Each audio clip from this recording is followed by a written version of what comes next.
mabasa ako okutanga. Kana usingaiti saizvozvo, ndichauya kwauri ndikabvisa chigadziko chako chomwenje panzvimbo yacho. Kana usingatendeuki.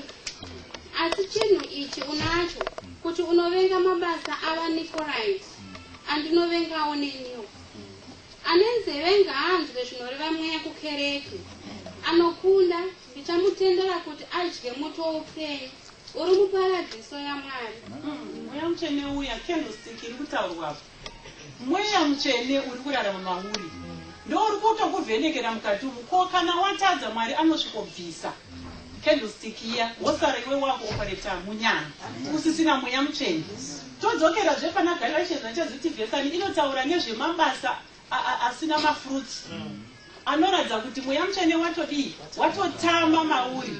Saka isu hatifaniri kuti tive vanhu vanorarama munyama vanoda kuti tiudzwe zvine evidence. Runzwa munhu achiti inini kana munhu asina kundibata ndina basa nazvo. Munhu anokwanisa kupomba, anokwanisa kuba, anokwanisa kuita zvese mabasa akaipa. Kana asina kubatwa zvisina evidence kwaari hazvibatsiri. Asi mweya mutsvene kahushandika nezvakadaro haudi evidence. Mweya mutsvene ndo unokupupurira mukati. Haufaniri kuti uone kutadza kwomumwe munhu, tama kugadzirisa zvako iwo upupurirwe nomweya mutsvene kuti munhu unomubatsira sei.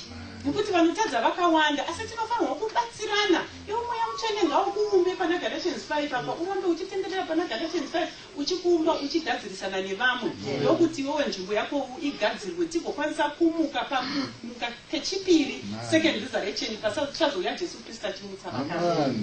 Toenda pana Revelations 2 verse 20 tinzwe kuti inoti chii. Tofunga inotaura nezvekuripita. Verse 20. Revelations 2 verse 20. Asi handifari nechinhu ichi kwauri, kuti unotendera uya mukadzi Jezebheri, anozviidza muprofitakadzi, uye anodzidzisa nokutsausa varanda vangu, kuti vaite upombwe, nokudya zvakabayiwa zvifananidzo.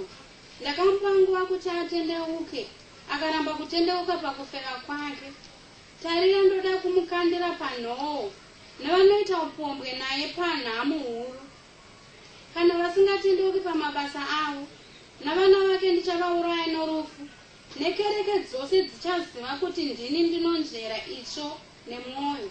Ndichapa mumwe nomumwe wenyu paakabata napo, asi kwamuri makasara paTiatira, vose vasina dzidziso iyi, vasingazive izvo zvavanoti zvakadzika zvaSatani, ndinoti kwamuri, handingakutadzisi mumwe mutoro, asi batisai izvo zvamunazvo kuti kusvikira ndichauya.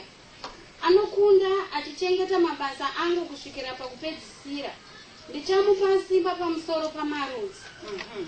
Tinoona kutizve inotikurudzira pakutendeuka kuti tisaite saJezebheri. Tinoona kuti Jezebheri munhu uya akatadza kutendeuka pamberi paMwari. Isu kana tatendeuka tine chigadzira upenyu hwedu, chigadzirira nzira dzedu. Todzokera kuna Matthew 25 handitati muiverengi. Inotaura nezvevasikana vane 10. Inotipa futi ichitidzidzisa kugadzirira, kuva prepared, kuprepara kuuya kwemwanakomana womunhu. Kunyangwe yanga yakataurwa iri parable ichitaura nezvinoitika pano pasi, asi zvayaireva yaireva nezvemusoro kudenga. Kugadzirira kwatinofanirwa kuita mumweya yedu. Mweya yedu inofanirwa kugadzirira kuti Jesu Kristu nyangwe ouya tiwanikwe tichipinda mumambo. Unoshamisa izvo Jesu.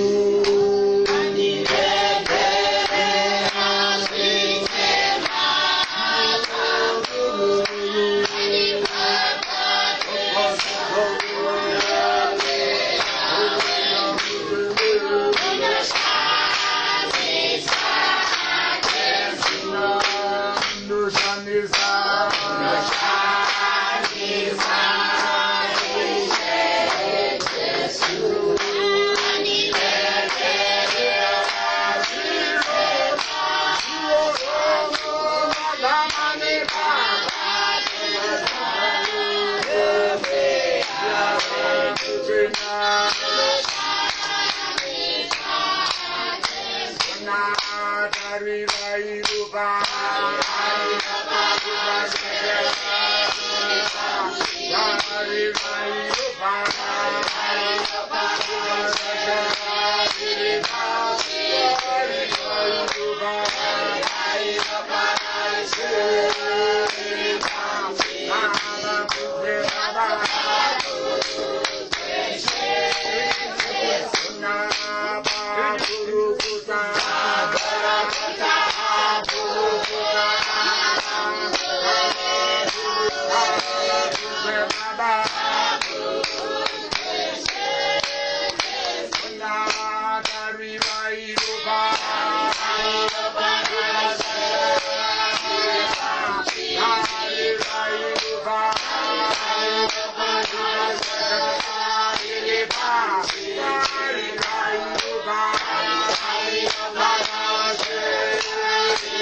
batidzawo weya mutsvene